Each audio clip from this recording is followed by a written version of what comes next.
Administration, any additional thoughts? None. Okay, seeing none, I'll take a motion to approve that current agenda. So moved. Support. Okay, all those in favor say aye. Aye. Those opposed, same sign. Okay, we have regular board meeting minutes for January 27th. Make a motion to move. Support. Any discussion or correction? Seeing none, all those in favor say aye. Aye. Those opposed, no. Okay, now this is a typical time where we hear from our departments. I think Prosecutor John Miller asked to start. Yes, thank you. Good morning. Good morning. This will be real short, but we have court at 9 o'clock, so we're running a few minutes late. And I did bring my prosecuting attorneys down this morning, Paul Walton, Danielle Casson, Ryan Fitzpatrick, and Bart Buxton Jr. The reason for me speaking up this morning is there was a major milestone that happened just recently that I think is worthy of recognition. 2 weeks ago, Paul Walton and I were at the Prosecuting Attorneys Association, wherein Mr. Walton received a 30-year service award from the Prosecuting Attorneys Association. And so I just wanted to bring that to the board's attention. We're fortunate to have such an experienced and professional individual here in Lapeer County. The recognition he got at the event, the banquet, was very noteworthy. He had given a speech, and at first he told us that he wasn't going to give a speech at all. He said, "Well, I'm not going to give a speech. You know, it's only when you get to 30 years that you get to give a speech. And when you have an attorney speaking in front of a captive audience, they give that microphone out very sheepishly." So Paul got up there and gave this speech, and it was phenomenal. It was totally impromptu. In the speech, he had cited a famous speech from Teddy Roosevelt called "Man in the Arena." I won't read the whole speech to you, but if you get a chance, look at it, because it's very inspiring, the words in that speech about what prosecutors do day in and day out. So I just wanted to take this opportunity to present Paul with an award that I had created. Maybe Paul can get up. Yeah. He can get on the screen, because And this is, unfortunately our camera doesn't pan the whole audience. I had the speech inscribed at the bottom of the award, and it's the Lapeer County seal with Paul's name and 30 years of service. So I'm very proud to present this to Paul. His wife Danielle, who's also a prosecuting attorney from Alton County, came up this morning by surprise. He didn't know any of this was happening, so good thing he doesn't blush easily. But congratulations, Paul. We're proud to have you here.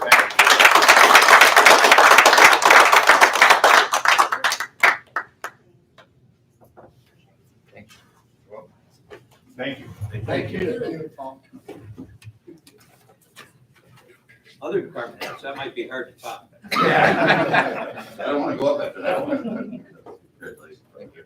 Hey, if I may, Paul, while you're still in here, obviously John and I had talked, obviously when Paul came in, but we were just back there talking with the deputies in here of what a godsend Paul is for us.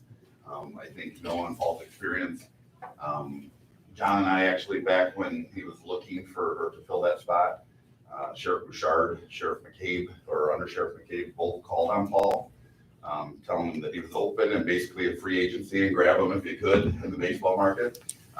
But obviously once he came, our guys back here were just talking to him, had no idea that this was happening, about just how different things are here. Obviously with John, also with his leadership. But Paul is a godsend for this county, and we're blessed. So to have him honored like this, I didn't realize you were as old as you are. But Paul truly is a blessing to our county. We're really lucky to have him. So I personally want to say thank you. Thank you, Sheriff. Thanks, Paul. The only side note I have to offer is the award wasn't paid for with county dollars. We got a car wash to do Just for it. Thanks, Paul. Thank you. Thank you. Good morning. I don't really have much. Susan's actually on vacation, thank gosh. So I don't have the stats for you this morning. The only thing I did want to bring up is a lot of you, I'm sure, have seen it. But obviously with the passing of Captain Bernie, Flint City, Colin and I have been friends for over 20 years. We've been to DC, the memorial, probably 6 times. Truly a legitimate, I think we said so much. I was at the hospital Friday night when he passed, and think ultimately in every profession or just human nature, we always say, man, he was one of the good ones. This one couldn't be more fitting. If you knew Colin and knew what he did for our profession, that guy was so positive. Busted his butt, worked his way up. He's a Marine prior to that. I still can't wrap my head around why this isn't supposed to happen like this. You go and serve in 2 wars. You're a Marine protecting our country. Then you come out and work in Flint City he's in his 26th year. I've been on, I couldn't tell you how many calls where Colin had close calls during in the Flint area. And then to go like this. And you know, I feel for both parties in it. Colin's got 2 daughters that are older, and a wife, obviously. But he legitimately was one of the great ones, and a great friend. And I think that when we talk, I obviously teach at the academy. I couldn't tell you how many stories I tell about Colin, about the cookie cutter part of what police work is supposed to be about and what that uniform is, and that's Colin. I think to see the things that he's done, a lot of this stuff won't be talked about or brought out, but Colin was supposed to retire last summer. But Colin also ran the bomb squad for Flint City and was pretty active around the state anytime there was any bomb stuff. Colin didn't retire because they have 2 guys in training that he want to make sure they're up to par to the position where he could be to take over his spot. So he stayed and ultimately lost his life in that time, trying to make the department better, trying to keep people safer. So tomorrow a big majority of us will be in Flint all day. We have offered, Lieutenant Inkster has been at the logistics stuff. We're going to be helping, with traffic and some of their stuff over there tomorrow, because it'll be a huge thing. But the only thing I ask is, obviously we're next county. A lot of people don't see it. We have a lot of our deputies that are friends, have been friends with Colin a long time. We have a lot too that never even knew him. So I think because of his personality, because of his service, and the kind of person that he was, not only in uniform but out, it's something that I thought was important to share with you guys as you see that out there. You don't get much better human being than who's going to be honored tomorrow. So just prayers and stuff from the family. I really appreciate it. Thank you.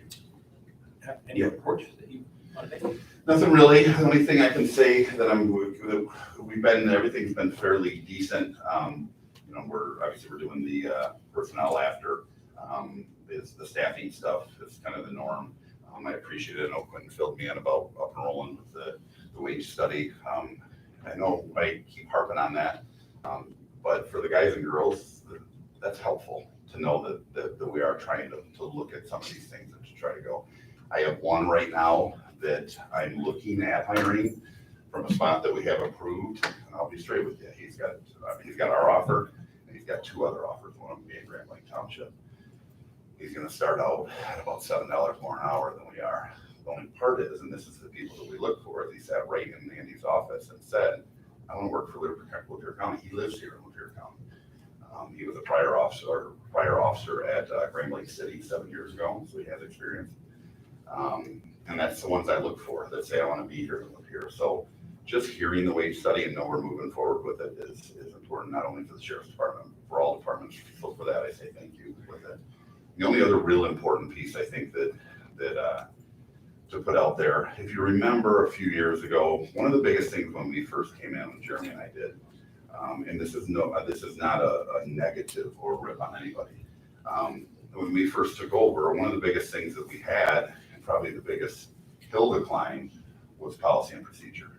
For all the years of, and no, I mean zero disrespect to Ron about that, or Sheriff California, but it happens, and it happens as part, and Lenny knows that. Things that go on, you get 100 miles an hour. Look at the last 2 years of the things that have got sidetracked because of the world that we've lived in. We did come to probably 2-3 years ago. Jeremy presented a thing through a company called Lexapro that basically we wanted to redo every single policy and procedure that we have in the sheriff's office, which needs to be done. A lot of the main ones, the important ones, the liability ones, the things like that have been redone by us from the beginning when we first came in, but they really need to be cleaned up. We looked at Lexapro. I know that was presented to some of you, and it was very it was a huge cost to Lexapro. Fantastic program, and the one the majority of people go with. So that obviously wasn't an option. We started working with MMRMA. Their plan was just to basically come out with policies and procedures, every policy and procedure that's out there for sheriff's offices, and to give model ones that basically you also adapt to your community. I mean, there's a big difference between us and Wayne County and what we do. Or the UP. So MMRMA has been going on for so long, and we got really frustrated with it. I think one of the things that was fortunate is as of January 1, I now sit on the board for MMRMA. I'm very active with that, which I'm excited about, just for the ties for the county and for us, and to have kind of that foot in the door to be able to ask questions and have the people right there to do it. But they now have released that as of about 4 weeks ago. So Jeremy has been staring at policy and procedure and printing. There's, what'd you say, Jeremy, 400 and some pages? So he's out there. There's like 400 and some pages of all these policies, and a lot of them don't even affect us. It's things that we don't have or don't do. But my goal, and this would be over the next year, is to really, and that's a push. I did this at my last department in Mount Morris Township, is redid every policy and procedure. There it took us about a year and a half. And I assigned people strictly to that. But my goal is over the next year is to redo every single policy and procedure that we have. And as you know, that's a lot. But I think it's important, obviously, for the sheriff's office. I think it's important for the county. I think it's important for the public. But so that's going to be a big undertaking that will have multiple people involved. We will have an advisory committee at the department that will be assigned and will work on all of them. But it's horrible to say. I don't even know if I can put that in a sentence that I'm excited to work hard to see our policy and procedure change. Because excited does not have anything to do with policy and procedure. But I am excited from the side of it. It's something that's been needed to be done for long before being. And we're up and rolling with it. And that's a huge part because MMRMA is working so closely with it. So there will be some things as we go and questions that come up and then presentations at the end to you when we have it, because there's going to be a lot of work that's going to it on top of everybody else's day to day. So that is something that I think is important to all of us. And so for the next year, that would be my hope, is by the end of the year to have every single one of them redone. And then basically from there, we can kind of get back on top of it to review every year, which is the way it should be done. It should be reviewed every year and changes made to each one of your policies and procedures. So kind of get online and get doing those things. And so that'll be the plan for the next year. Other than that, I don't have anything. Any questions? Thank you for your time. Thank you. We're fortunate to have a pretty positive sheriff here too. Oh, thank you. I appreciate it. Further reports or presentations from departments? Can I share? I see Sarah Graver, for the new 4-H coordinator.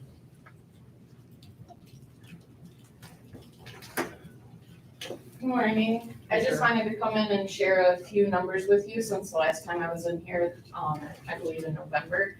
So currently we have 256 enrolled members. That's 44 new youth since I was here in November.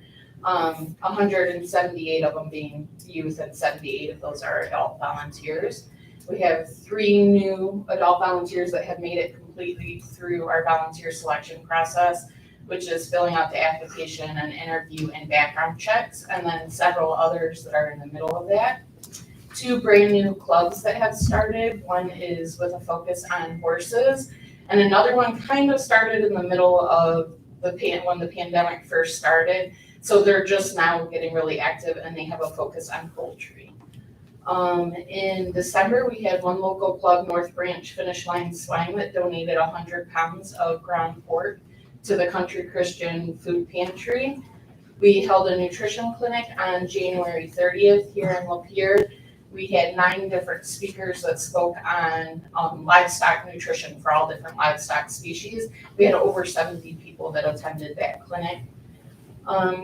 Last week, we worked with North Branch Elementary on a STEM night. We built catapults with elementary kids. We had over 300 kids that visited our table and built catapults with us.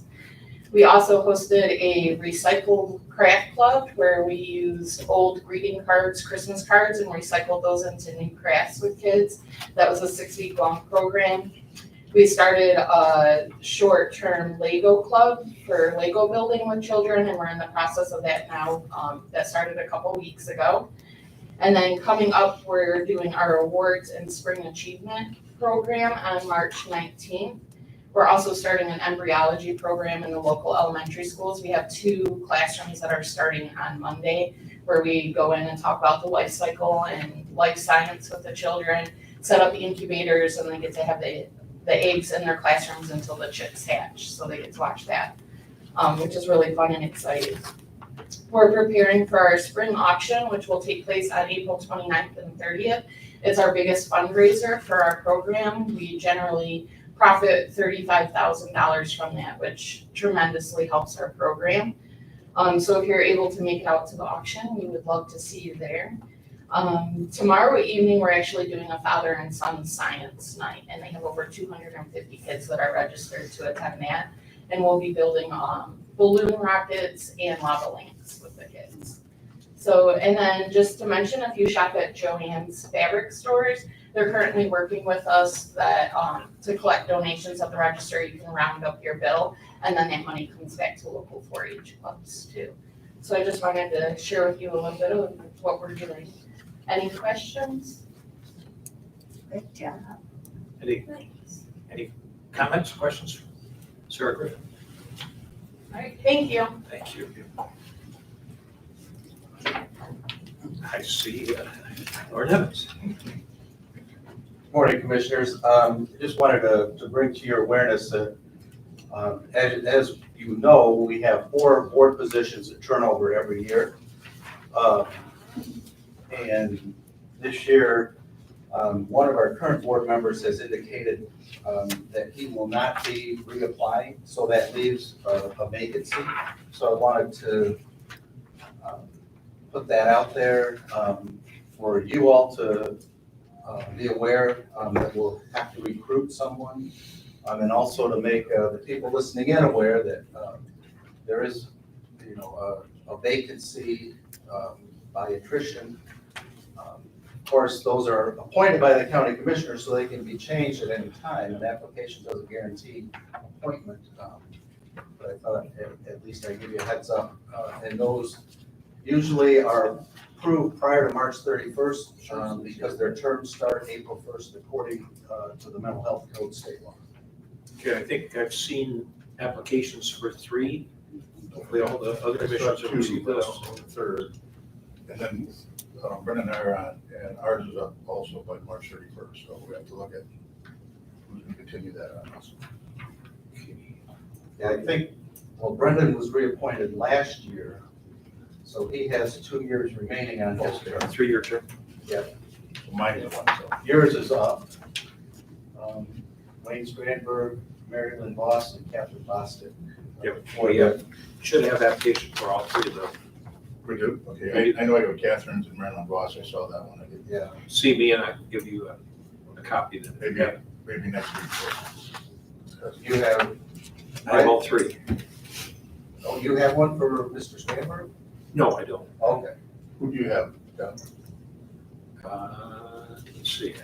Bostic, Mrs. Voss, Mrs. Bostic, Mr. Strandberg, and Mr. Warren are the 4 that are up. okay, I have one other application. Webb, Jerry Webb. Oh, Jerry. Oh, Webb. Jerry Webb, okay.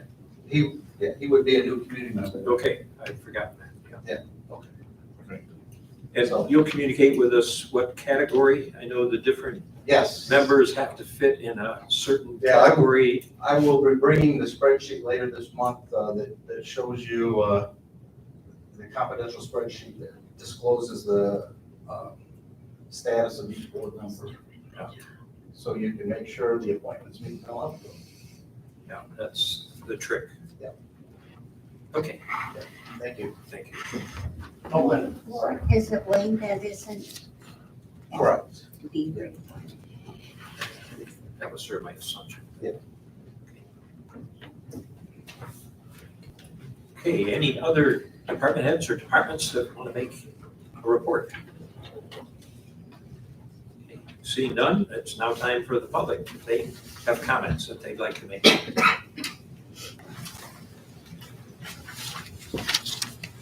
Again, invite you to introduce yourself, so that people on the screen at least know who we are. Alan Pierce, Hadley Township. I just wanted to notify the board members, and unfortunately, the sheriff had to leave, I guess, because I think he would be interested in this. The Biden regime let terrorists loose inside the U.S. Islam Bazi, a 50-year-old Lebanese-born Muslim living in Venezuela, who is on the terrorist watch list, was released into the United States on order from ICE, Immigration and Customs Enforcement Headquarters, against FBI recommendations. Bazi and his family are now living in Dearborn, Michigan, awaiting a March asylum hearing. Bazi was detained in November 2021 at the U.S. southern border near Brownsville, Texas, after wading across the Rio Grande River, according to documents recently obtained by journalist Charles LaDuff. And he is with Headline Detroit, and there's his article that he put out last week when he found out about it. The FBI described Islam Bazi as a person with high derogatory information and ties to an unspecific terrorist group, which was why Bazi is on the FBI's terrorist watch list. Bazi is a prominent surname of Shia Muslims in Lebanon, meaning that Islam Bazi would most likely be associated with the terrorist group as well. In this case, the FBI recommended ICE keep Bazi in custody because he is a threat and a flight risk. However, ICE headquarters ordered Bazi released because he is overweight, making him susceptible to COVID-19. So in violation of U.S. federal code, Islam Bazi and his family are free to roam the United States. At a time where more foreign invaders are being intentionally released into the United States than at any other point in U.S. history, we now have definitive proof that the current administration has intentionally released a terrorist onto the streets of Michigan without the knowledge of police or local and state officials. In the author's article, he asked all of the local police departments, the county sheriff down there, and the state police whether they knew that this guy was living in this house with his family, and he's a known terrorist. 3 of the departments refused to make a statement.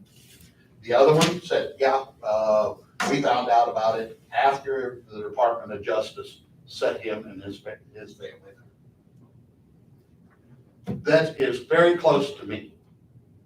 That is very close to my family. That is very close to us and our family. We need to know about things like this for sure. Are we forgetting 9/11 ever happened? What assurances can you all give us, can our local law enforcement give us, that this guy or people like him aren't going to be our next door neighbors tomorrow or next week? I fought 20 years in the United States Army to protect and defend the Constitution of the United States and our country. We got a known terrorist living in our state, one county down. Just wanted you guys to know. Scary. Other people from the public who'd like to make a comment? Good morning. Good morning. My name is Greg Weiss from Metamora Township, and I'm pleased to announce that I'm running for a seat on this board for the new District 6. I think most of you know me, but let me take a minute. Been a resident of Lapeer County for over 40 years, practicing attorney for 43.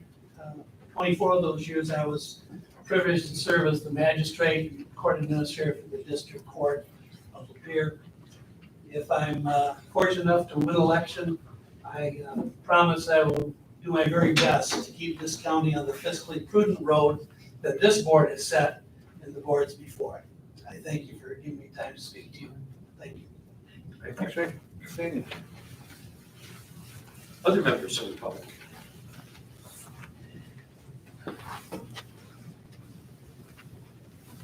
Carol Wynn, Marathon Township. Carol Wynn, Marathon Township. This is overwhelming. This is treason. And we're allowing it. And I wasn't ready to even hear that this morning. I already knew that. I have lots of family. May want to be closer to that microphone. Okay, I have lots of family in Oakland County, some in Wayne County. And it's very scary. So this last week, we were told by this, the federal government, whoever, that if we question the election of 2020, or if we go against any of this COVID protocol, that we are terrorists and we are Homeland Security should go after us. And I guess this last week, I was kind of exhausted. 2 of my friends lost their husbands in 2 weeks. Other things going on. And I'm like, oh man, that fear was kind of coming down on me, like, no, you better just be quiet, let's stop this. And I was like, no, I'm done, I'm so done. And I told you guys I had this pile of people who signed a petition, a personal petition that is asking you to remove the Dominion voting machines and revert back to using paper ballots, counted by hand, and also asking that all ballot drop boxes be removed from all locations in the county of Lapeer. And we are finding more and more, if you haven't seen it, you're not watching the right news, that there's just so much fraud, and it's coming out. Will it come out in time? I don't know. But this last week, Jimmy Carter, he came out and questioned the 2016 election. And I'm like, well, I guess if Jimmy can do it, so can I, right? Why not? Also this last week, I've been doing a lot of studying on gatekeeping and watchmen. And I don't know if you guys consider it, but we're all watchmen. All of us are watchmen. We're in the community, we're watching our communities, we're trying to let people, especially maybe the sheriff's department or other people, maybe, we've all been talking so much about community mental health, maybe there's something that we can do for somebody when we see them. We're the watchmen. You are the gatekeepers. You are the gatekeepers. And we depend on you to be those gatekeepers. I have there are small piles for each one. I do have more coming in, but if you would allow me, I'd like to give you each the pile of your constituents that signed these petitions. Can I do that?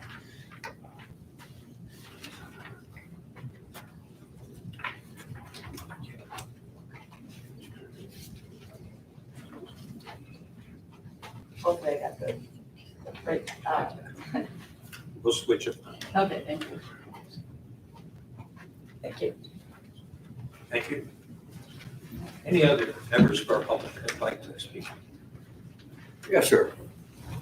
Continuing on with what she was saying, yeah, there's a threat, and yeah, there was a rally on Tuesday in Lansing, exemplifying the problem in this country with people who just will not investigate anything. It's a refusal. It's a slap in the face. But it's going to change. And this year it's going to change. Okay. Continuing on with something else. We have currently a 4-hour or more wait at the Blue Water Bridge in Port Huron. The Ambassador Bridge is shut down in Detroit. And the reason that is because the Canadian government wants to issue vaccine mandates to truckers. Well, they don't like that. And they gathered in Ottawa and virtually shut that city down. No one should be required as a condition of employment to get a COVID any kind of vaccine. That's your personal choice and your decision. It's not a government decision. Oh, you could go on and on. Hopefully, this will be the end. We're in contact with Washington with the Teamsters. They're mulling it over right now about the possibility of American truck drivers being required to have vaccinations and the negative impacts that would have. Right now, in addition, we've got chip shortages for all our auto plants. Delta Township, Lansing, shut down. Number of Ford plants shut down because Chinese made all our chips. Gee, when you offshore and outsource everything, and the legislature allows it to happen because they don't want to protect the economy of the United States, then you don't protect workers in Michigan. You don't protect companies in Michigan that have to deal with slave labor in competition with people making a good wage, people taking care of their families, people getting decent medical benefits. What are they thinking? They want to bring down this is basically communism light getting to be communism heavy. And those truckers in Ottawa have said, we're not leaving until they're gone. And they've expanded it to the entire agenda, if you will, of COVID and this scam-demic that's gone on for far, far too long. And I'm running for state rep, so enjoy. Thank you. That already has been okay. Okay, thank you. Any more comments from the public? Okay, seeing none, we'll proceed on our agenda. You'll notice that it's rather light of new and old business. You may remember we had to cancel a meeting with the snow coming in, and that counts for part of that, certainly. We do have some draft motions in here from the ARPA committee, and I'd ask Commissioner Zender to present those, please. I'd like to make a motion to recommend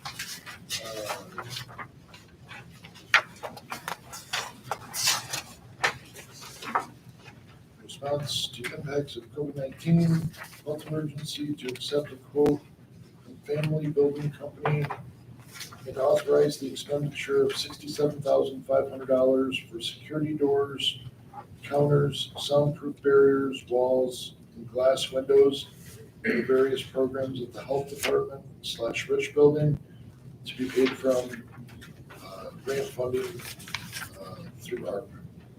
Or through ARPA. So the administration does have a choice there, I believe, which is a little unusual. Okay, here's the motion. Is there a second? Support. Discussion.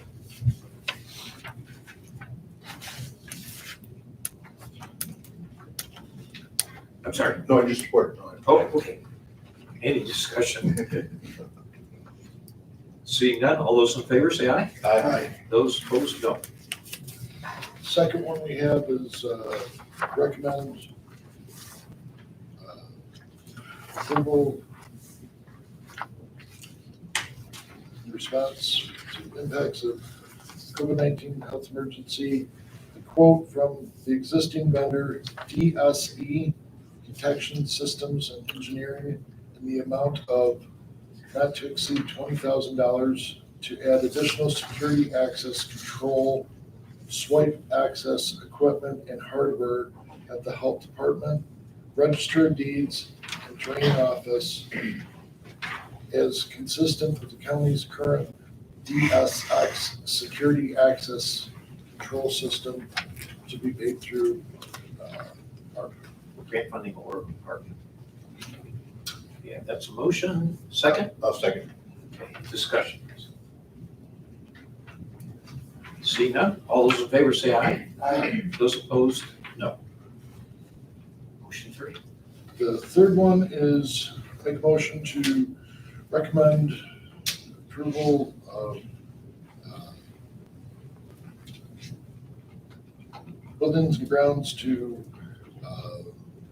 purchase a 2022 four-wheel drive 1-ton pickup and trade in their 2019 two-wheel drive pickup.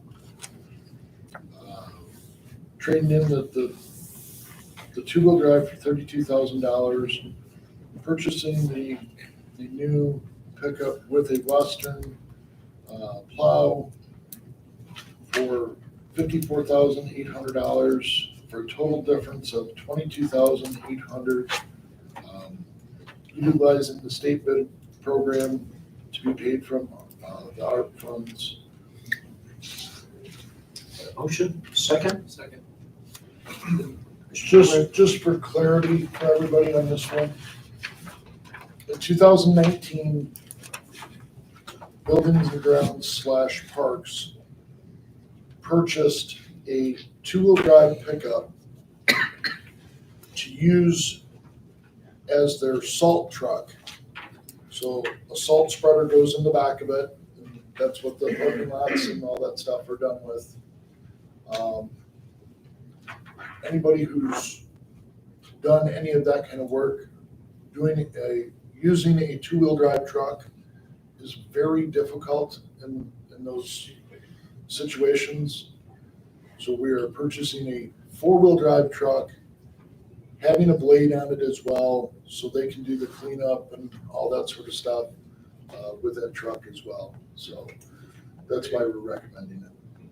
Plus exceptionally high trade-in value. Yeah,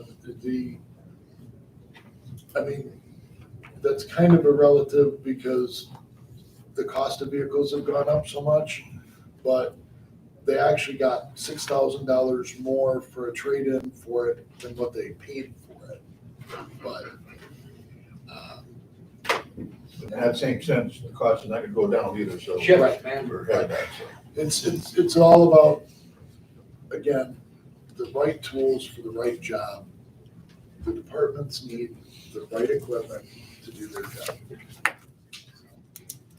You have a motion and a second. Any further discussion? Seeing none, all those in favor say aye. Aye. Those opposed, no. Okay, that takes care of motions. Do we have any fiscal planning or budgeting updates or discussion from administration? Mr. Chair, Yes, sir. on last week's COW, which we didn't have because of the snow day, the administration was going to provide an update on the website, a wage study update, and a state of the county update. And this would be the logical part in our agenda. I don't know if you're prepared to give any, but even if it was just generic.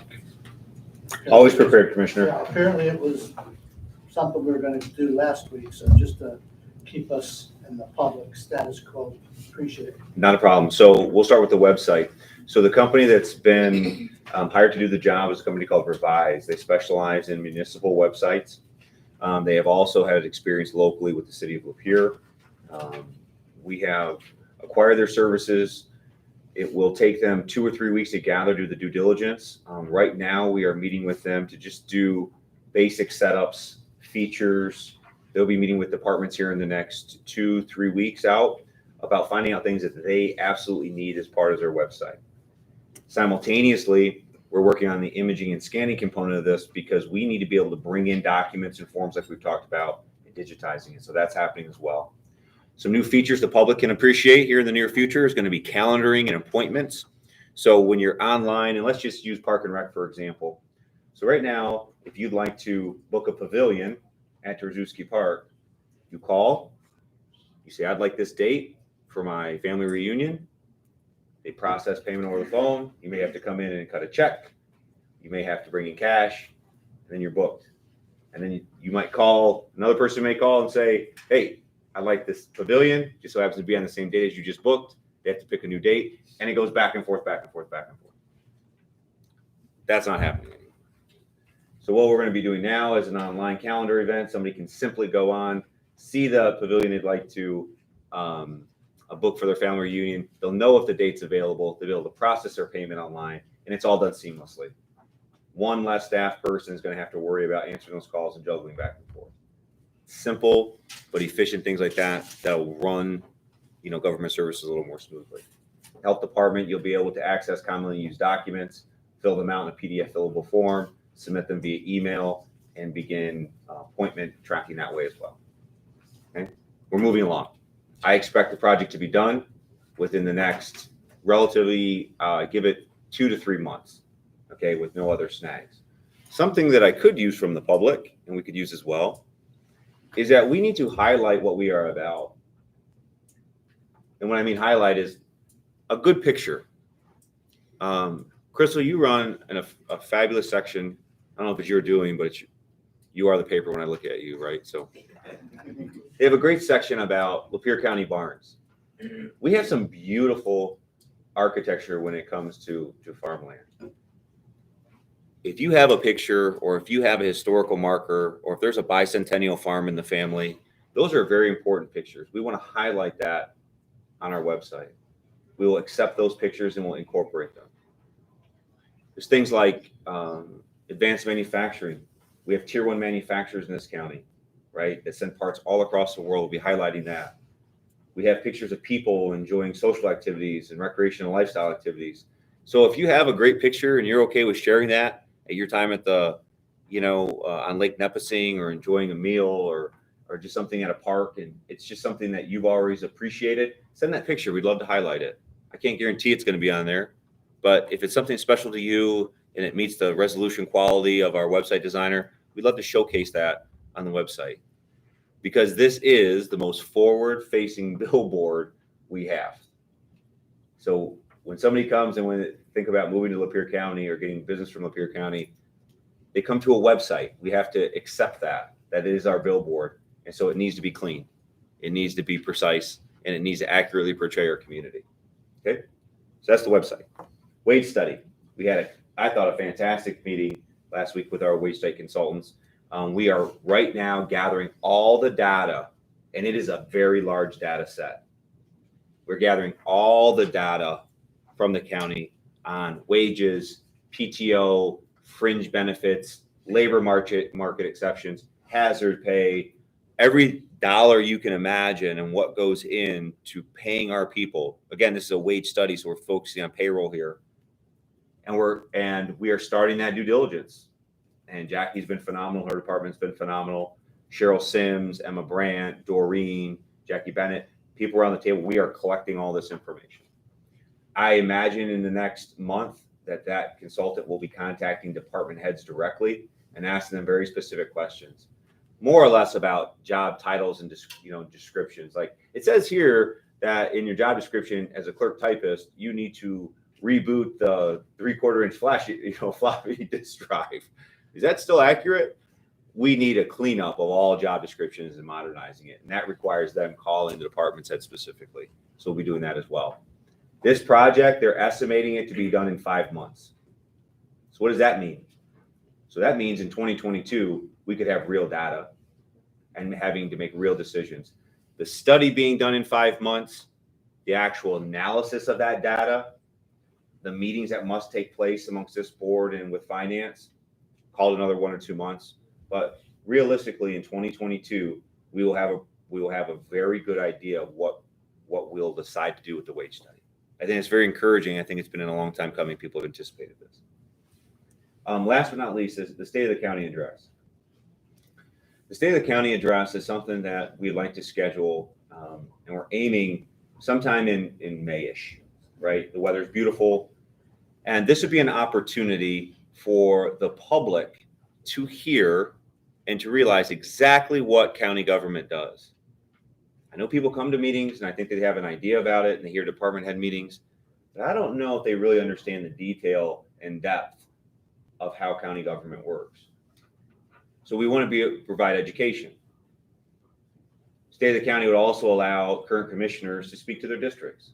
This is what we do in the district. It also gives an opportunity for the commissioners to say, my piece of the pie, my district, this is what I hear. These are the problems that we solve locally. It also gives an opportunity for finance to come up and say, these are what the numbers actually mean when you read the CAFR report. And if you haven't, it's a lovely document. How many pages is it? 300? Yeah. 400? But it tells the story. You can very quickly run to all the supplemental material in the back with all the numbers and descriptions and realize very quickly how we run the county, because it tells us where our priorities are, because it shows you where we put the money. We'll translate that at the State of County address so our finance officer can explain to the public and they can ask questions. Why do you spend it this way? Where is the money going? We'd also like to use the state of the county address as a way to bring businesses and people together, just to share in fellowship. Just to be together and say, hey, we're in Lapeer County, we're doing this together. All of our tax dollars go towards this common cause. And so we're all here to break bread and have a discussion about it. Should be a nice event. So we're in the planning stages of that as well. Good. One other area that I think, thank Commissioner Schneider for bringing those topics forward. We also, I think at one point said we were going to talk additionally about the senior millage. And I know that's not on the agenda today. Do we know when it'll reappear? We have, I think you were emailed some documents. Right. I was thinking it was gonna go on the cow next week. Committee of the whole. Yes. Good. Okay, anything else from administration? Thank you, Vince.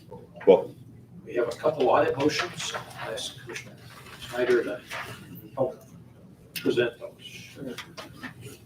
I will move in front of you the audit motion from the road commission for checks dated February 10th, 2022, and the county's audit motion February 11th, 2022, with the controller's signature. Motion with Sox support, rather. Okay, we have a motion and a second. Let's see. We need to roll that, certainly as a one. Commissioner Schneider, Yes? Commissioner Miller, Yes. Commissioner Warren, Yes. Commissioner Zender, Yes. Commissioner Jarvis, Yes. Commissioner Henning. Yes. Our chief financial officer pointed out on the county's list of expenditures that there was an additional $1 million for EMS EMS, a payment for to taxes. from their. The treasurer village. must have settled with EMS. That counts for $1 million plus higher than normal total, which is $3,399,000 per total. Okay, past those, we're back to public time. So we're open to any members of the public who would like to present. Mr. Pierce. Alan Pierce, Hadley Township. I want to thank the board for allowing me to serve on the senior programs in that capacity. I was able to attend the very first meeting that I was available to go to, and that was last week, just before the snowstorm and all that. Unfortunately, there was 6 out of 13 members there, so nothing could actually be actionable because we didn't have a quorum. But it was nice to get my feet wet. I've learned a lot already, but not enough to be dangerous yet, okay? A reference to the millage, that I received a call yesterday as one of the members that you all do have a couple proposals for millage, new millage. And you'll be addressing that soon. On the surface, not seeing what you've already got in front of you. I haven't seen what you have yet, but on the surface, it seems to be a decision that the board will make and then put it out to the public. And I take that position very seriously. I do. I want to learn about each program because I came into this not knowing about any of the programs because the website is terrible. I'm glad to hear the website's going to be getting a boost across the board for the county, because you can go there and you can't click on a link or anything that describes each program. So how are our seniors, without a lot of help from a lot of other people, going to find out about this stuff if we're not out front and showing them this? So that was really great to hear. They also did the annual meetings. They're every Tuesday, the very first Tuesday of the month at 10 a.m. right across the road. So the next meeting, it just happens to be March the 1st. So there is a schedule that you guys can I'm sure get. 24,275 home delivered meals, serving approximately 196 seniors. 5,172 congregate style meals served to approximately 80 seniors at the two centers for the first quarter of this year. Okay, each one of those meals cost about $1 more per meal than they did last year. That gives you guys an indication of why the millage is coming to you in the way it is. Hopefully they're explaining it to you well. I believe in effective communication, so I just figured I would bring that to your attention. What that meant, I had to go look. What the senior millage current means to me is $14.01 a year on my taxes. Okay. In my case, Genesee operation, because of where I live, I have to pay something called Genesee operation, which I'm looking into. I don't know what it is. But I pay $14.01 a year for that. So when I figure out what that is, I'll have a good comparison. But as an example, for Lapeer Library, I pay $49.89 a year for that. So seniors are getting $14.01 a year out of my pocket, and the library's getting $49.89 out of my pocket. Maybe priorities. Libraries and reading is more important than seniors. Thank you.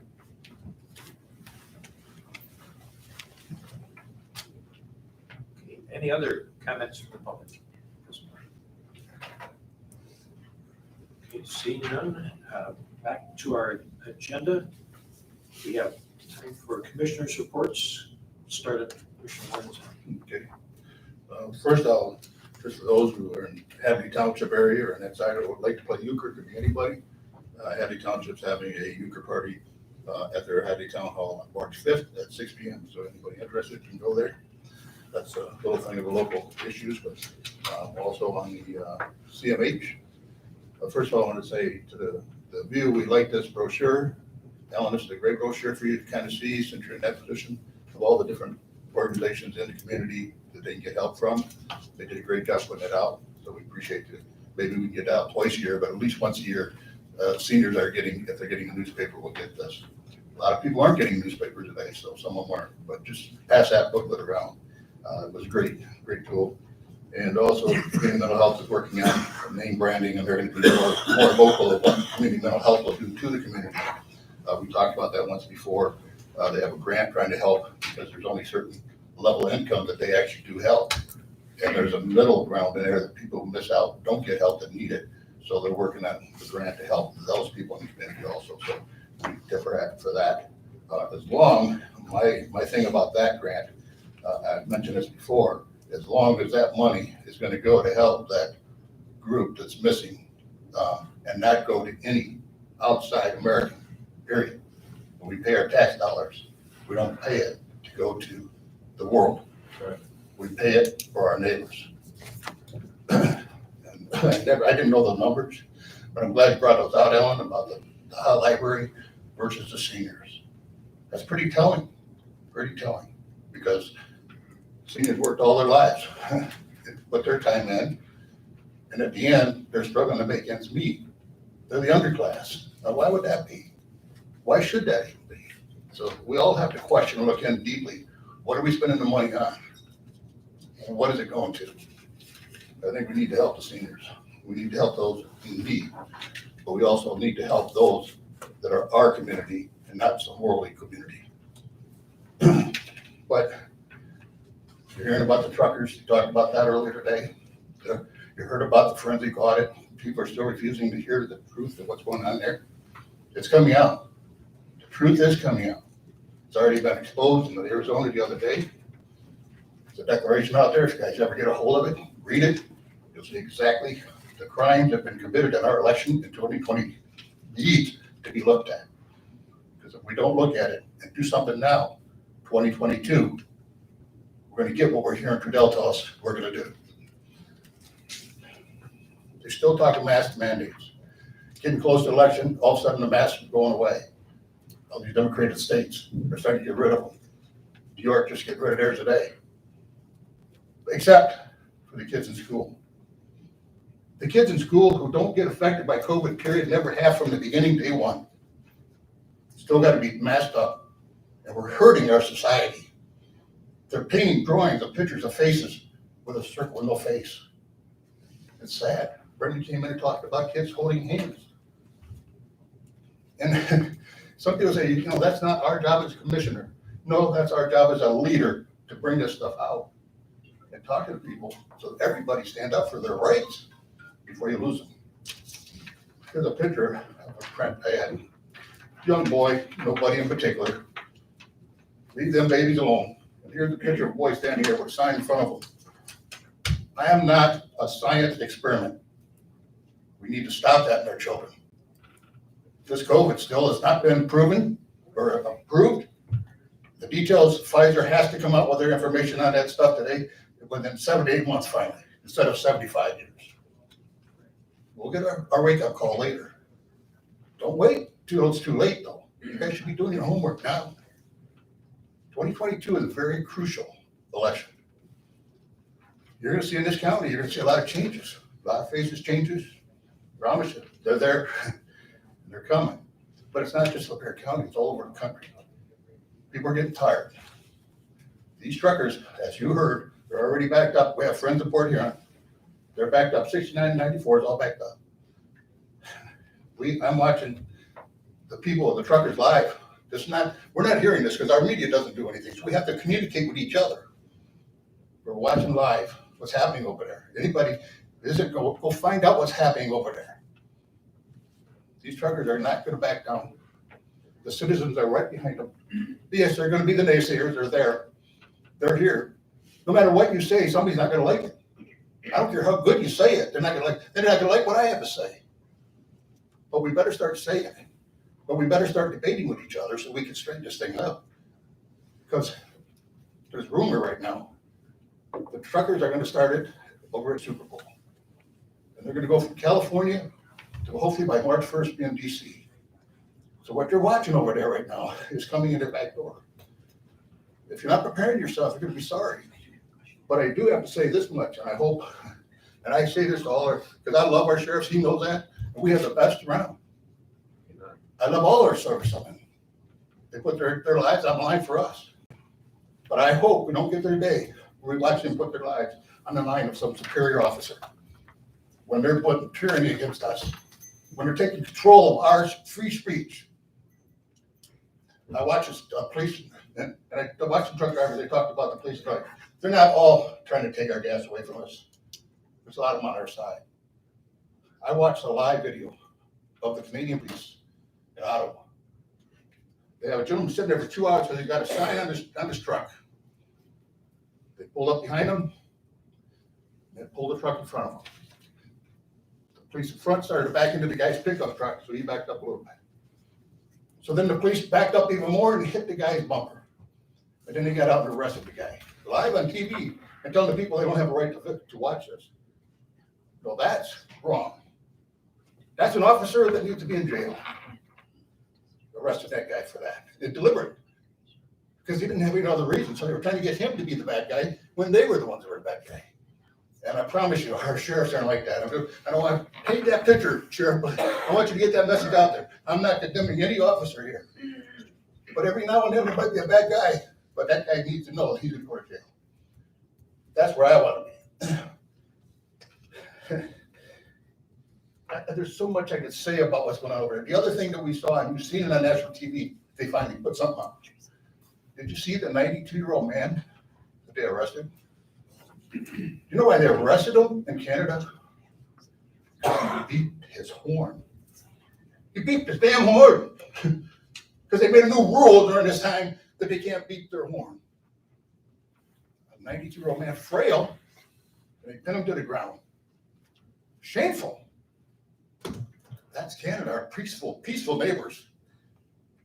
If you don't think you're not going to see that here, you got to awaken up. I'm not out to practice promoting this. I don't want to see this any more than you want to see this. But I can tell you, because the government is still mandating stuff. Biden is still mandating stuff, even though when his Democrats are saying, we're going to stop. You listen to what they're letting through our borders. The treasonous acts that are going on coming through our borders. We're supposed to protect our country. Instead, we're sending our soldiers over to Ukraine to protect their borders. And nobody's standing up.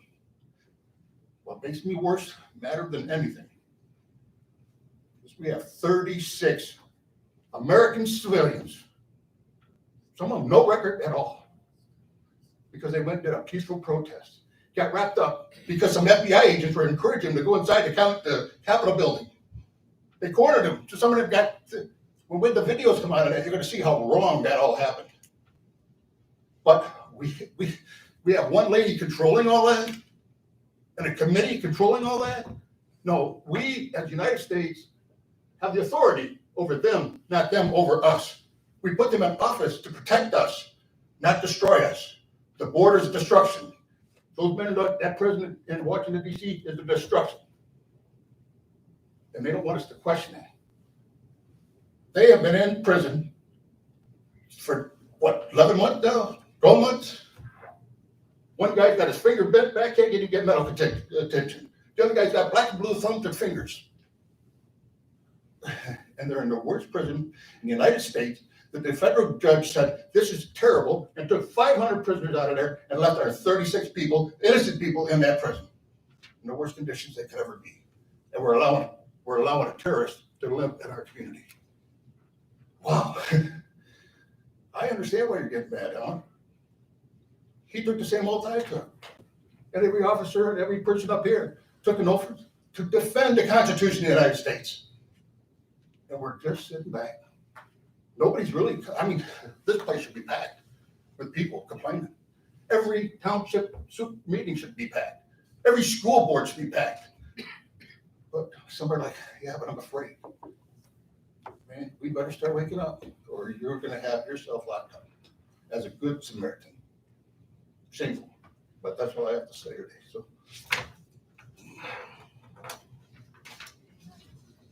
Commissioner Zender.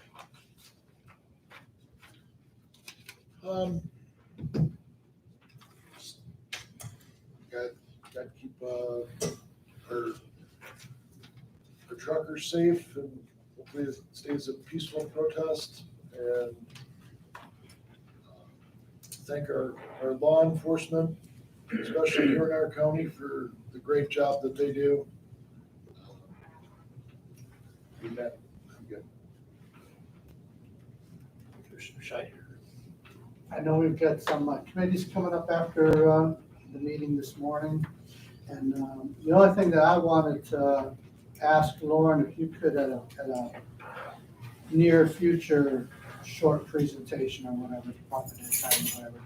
Again, we mentioned the fact that the press did a great job of putting out the hope and help information and all the different mental health resources that are available to our community during this difficult time.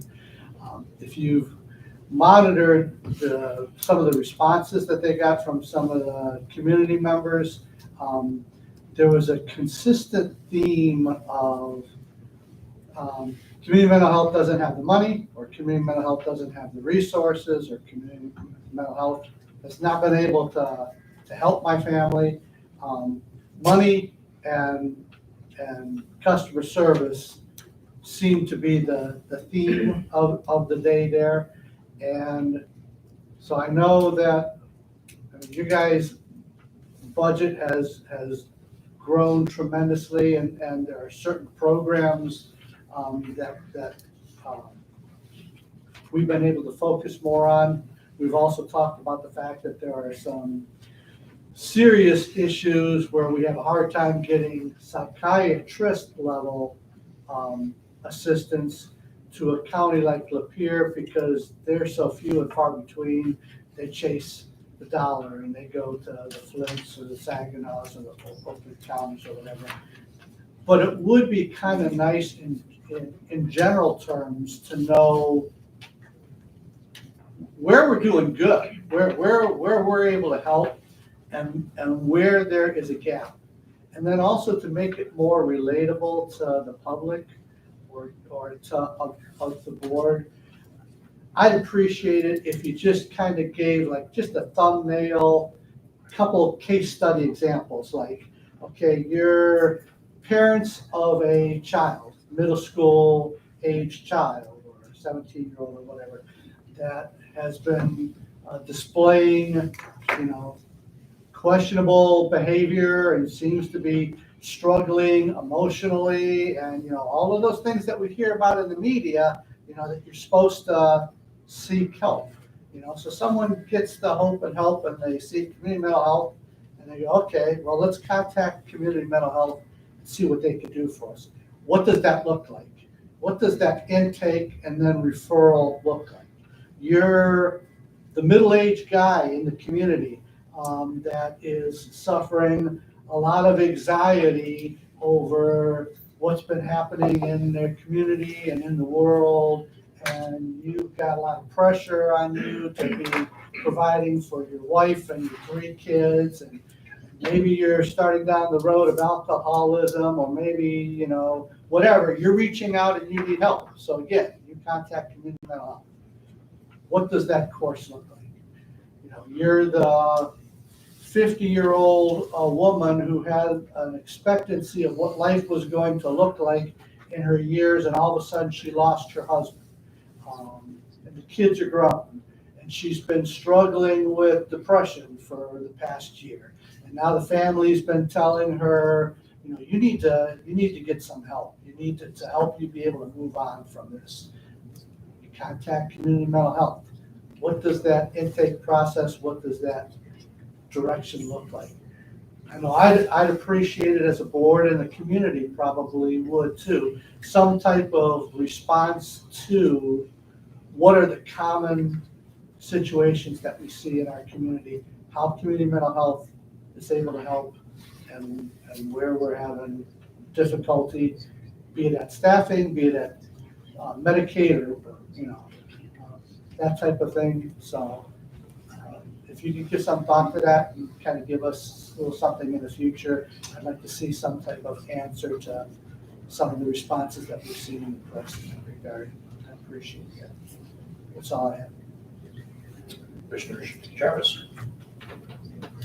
I would just like to comment on the senior millage.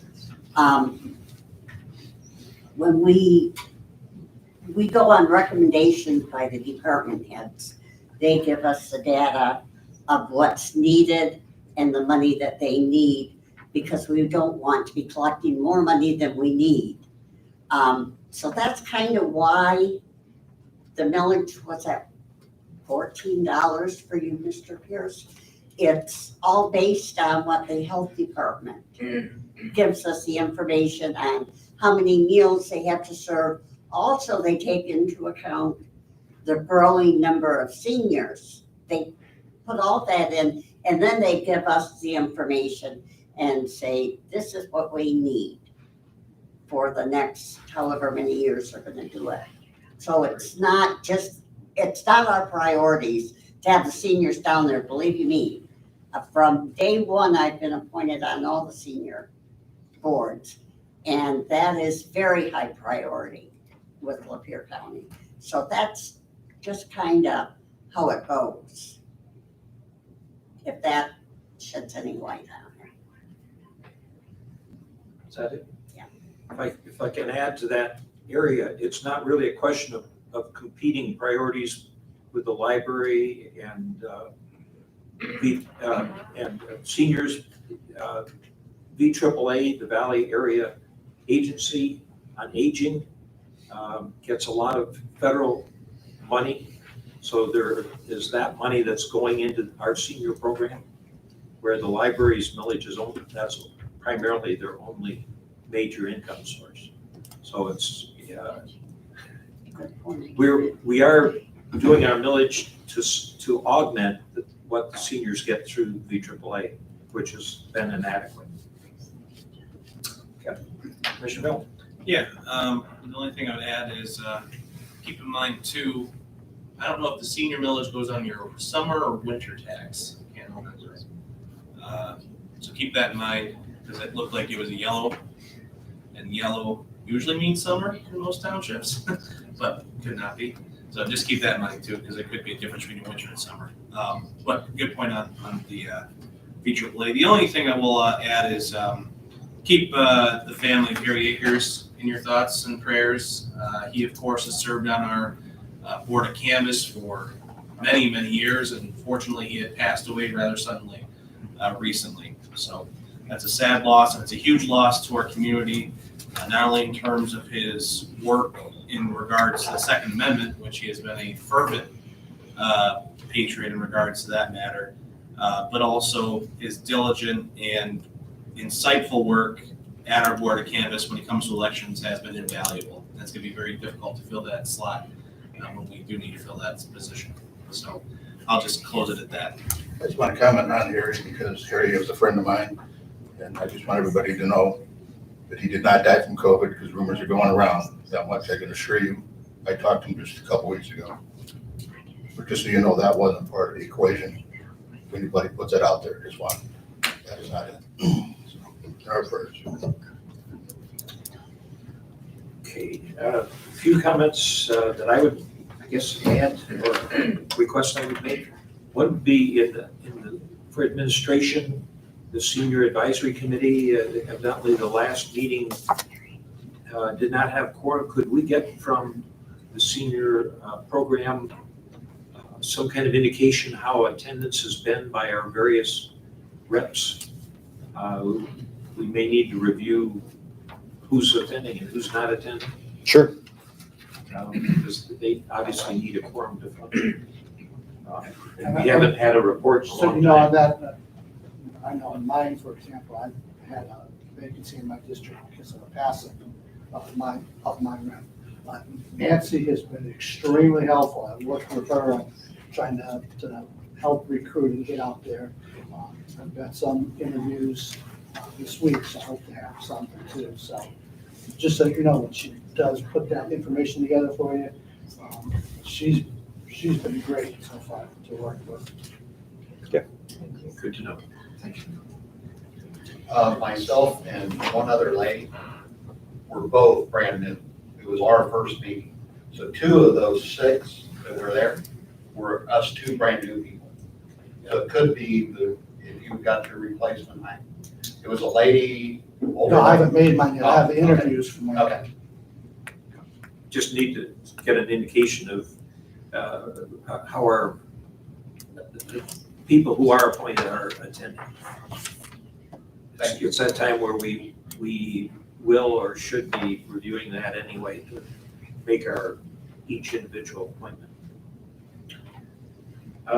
Wanted to remind the commissioners, you probably got a message from MAC about House Bill 4725 by arbitration, and I would encourage you to make contact with our state senator about that.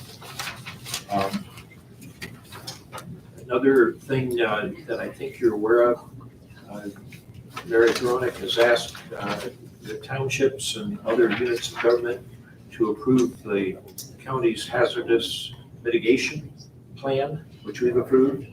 And if you want to, in going to your meetings or having contact with your townships and other groups, ask that they go ahead and approve that, encourage them, because we need a certain percentage, I think it's 2/3 of the units to approve that to qualify, and that will make her job a lot easier. We do have the meeting at of the Michigan Township Association on the 15th, 7 p.m. at Dryden, which will include roads, broadband. I think Mary may even talk about the hazardous mitigation plan at that point. I was going to mention that the Lapeer County coordinator position, I think, may be filled. Certainly, the candidate is being offered a position. I haven't heard back on the final details, but I'll give you a report as soon as we know that the candidate's accepted. And then other things, we've got Historic Courthouse Committee did meet. I can report they in their first 2 years of reconstitution have raised approximately $15,000 in funds. And they're continuing a pretty active schedule. The next thing coming up will be a play series that's put on by the Lapeer and Community Theater. Though I may not have that title quite right. That'll be on May 5th, May 6th, and May 7th, and May 13th and 14th in the Historic Courthouse. And we'll get half of the profit of that, plus some other chances to raise money. I just want comment. I would be remiss. I forgot to mention that along with the ARP conversation and broadband and these meetings that we're having, the MEDC has issued what they call a RAP grant. This is very specific to each of your districts. In each region, they're allowing one application to be granted. And because individual townships and municipalities have been awarded RAP ARP money, that if they can come up with a project and bring $250,000 to the table for any project, a RAP grant will match that almost up to $500,000. You can turn a $250,000 project into a $750,000 project. They're awarding these per region. I say that because there's a pending deadline. And so at the district and regional levels, if you're talking with municipalities and townships, and they have something beyond broadband, a placemaking project, these are more parks, trail systems. This would have anything to do with like restoration of a building that they want to bring back to life, okay? The RAP grant allows, as long as $250,000 comes to the table, they'll bring it up to $500,000. But that's quite a significant investment to bring placemaking into a local community. And they're awarding it per region. So I want to make sure everybody's aware of that. So when you're talking about, at the local township, say, is there a project brewing up beyond broadband? Because broadband's a separate thing. Is there any other projects that are coming up? We should get to the table. We have a countywide economic development office with the LDC. They should be made aware of that. Applications can be supported. They can be written. Letters of support will be needed. And those applications are going to be due here in the next 30 to 45 days. How many RAP grants are going to be awarded? One per region. One per region. So competing Very in, competitive. it's very competitive, but there's money on the table. So if there's a legitimate project, we should go after it. Will you mention that maybe on the 15th? I will.